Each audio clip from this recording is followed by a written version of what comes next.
ప్రభుత్వం ఈరోజు అధికారంలోకి వచ్చాక ప్రజలకి మంచి చేయాలి, రాష్ట్రాన్ని అభివృద్ధి వైపుకు నడిపించాలి, ప్రజలకి తాము మేనిఫెస్టోలో చెప్పిన ప్రతి ఒక్కటి అందజేయాలన్న చిత్తశుద్ది లేకుండా కేవలం రెడ్ బుక్ రాజ్యాంగం అంటూ రాజ్యాంగానికి విరుద్ధంగా ఈరోజు వాళ్ళు తప్పుడు కేసులు పెట్టి వాళ్ళు చేస్తున్న హెరాస్మెంట్ చూస్తుంటే చాలా అసహ్యం వేస్తుంది. ఈరోజు వైఎస్ఆర్ కాంగ్రెస్ పార్టీ నాయకుల మీద కేసులు పెట్టి వాళ్ళని అరెస్ట్ చేసి కోర్టుకు తీసుకువెళ్లి కోర్టులో బెయిల్ ఇచ్చే లోపల ఇంకో పోలీస్ స్టేషన్ లో ఇంకో కేసు పెట్టి మళ్లీ ఇంకో కోర్టుకు తీసుకెళ్తాం, అక్కడి నుంచి బయటకు వస్తే మళ్లీ ఇంకో కోర్టులో కేసు పెట్టి ఇంకో చోటుకు తీసుకెళ్తాం. ఇది మనం కళ్ళారా పోసాని కృష్ణమురళి కేసులోనే మనం చూస్తున్నాం. అలా చాలా మంది మీద కూడా జరుగుతున్న విషయాన్ని ప్రజలు తెలుసుకోవాలి. ఎందుకంటే సుప్రీంకోర్టు క్లియర్ గా మార్గదర్శకాలు ఇవ్వడం జరిగింది.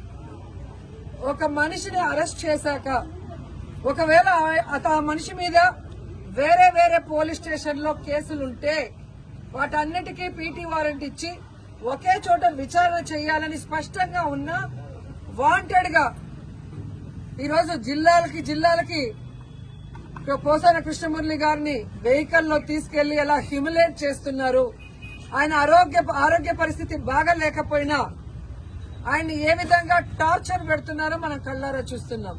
అంటే సుప్రీంకోర్టు ఇచ్చిన మార్గదర్శకాలకు కూడా తిలోదకాలు ఇచ్చి ఈరోజు అధికార పార్టీ వాళ్ళు చెప్పినట్టుగా అధికారులు నడుచుకోవడం చాలా దురదృష్టకరం.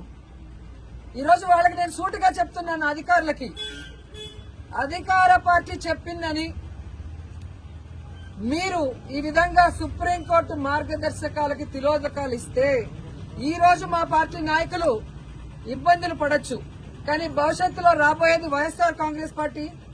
జగన్మోహన్ రెడ్డి గారు ముఖ్యమంత్రి అయిన తర్వాత నిబంధనలకు విరుద్ధంగా పనిచేసిన అధికారులని, మా వాళ్ళని ఎక్కువ రోజులు జైల్లో పెట్టాలని తప్పుడు కేసులు పెట్టి అధికారులని మిస్యూజ్ చేస్తున్న కూటమి ప్రభుత్వ నాయకుల్ని ఎవరిని వదిలిపెట్టము, న్యాయబద్దంగా అందరినీ కూడా శిక్షిస్తామని కూడా వాళ్ళకి ఘంటాపదంగా చెప్తున్నాను.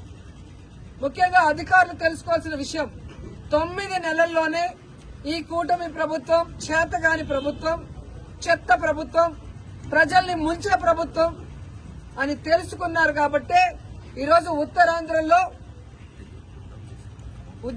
ఉపాధ్యాయులు ఏ విధంగా తెలుగుదేశం పార్టీ సపోర్ట్ చేసిన, కూటమి ప్రభుత్వం సపోర్ట్ చేసిన వ్యక్తిని ఎలా ఓడించారో అర్థమైతే రాబోయే జమిలీ ఎన్నికలైనా సాధారణ ఎన్నికలైనా అధికారంలోకి వచ్చేది వైఎస్ఆర్ కాంగ్రెస్ పార్టీ అనేది తెలుసుకోండి. ఇకనైనా అధికారులు మీరు ఏదైతే న్యాయబద్దంగా చేయాలో అలా చేయాలి, అంతేగాని మీరు మితిమీరిన ఉత్సాహంతో చేస్తే మాత్రం చాలా బాధపడే రోజులు వస్తాయని కూడా తెలియజేసుకుంటున్నాను.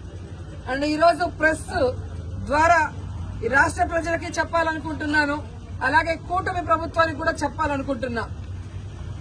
కూటమి ప్రభుత్వం అధికారంలోకి వచ్చిన తర్వాత తప్పుడు కేసులతో హెరాస్మెంట్ చేయటమే కాకుండా ఈరోజు రాష్ట్రంలో మద్యం బెల్ట్ షాపులు ఏ విధంగా వీధికి పెట్టి విచ్చలవిడిగా మద్యాన్ని అమ్ముతూ ఈరోజు ఆడపిల్లల మీద అఘాయిత్యాలు పెరిగే విధంగా చేస్తున్నారో మీరందరూ కూడా కళ్ళారా గమనించండి.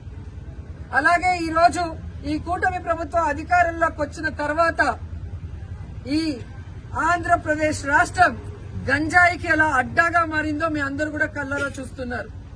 ఈరోజు డ్రగ్స్ కూడా చంద్రబాబు నాయుడు నివాసం ఉంటున్న గుంటూరులో డ్రగ్స్ విచ్చలవిడిగా దొరుకుతున్నాయని అన్ని పేపర్లో మీరు చూస్తున్నారు. అంటే ఈ ప్రభుత్వం, ఈ ముఖ్యమంత్రి సిగ్గుపడాలని కూడా ఈ సందర్భంగా తెలియజేసుకుంటున్నాను. ముఖ్యంగా పుత్తూరులో ఎడ్యుకేషనల్ హబ్, ప్రైవేటు ప్రభుత్వ ఇంజనీరింగ్ కళాశాలలు, డిగ్రీ కళాశాలలు, అలాగే మెడికల్ కళాశాల, ఆయుర్వేదిక్ కళాశాల, ఇలా ఎన్నో కాలేజీలు పుత్తూరులో ఉంటే ఈరోజు గంజాయికి అడ్డాగా మారింది.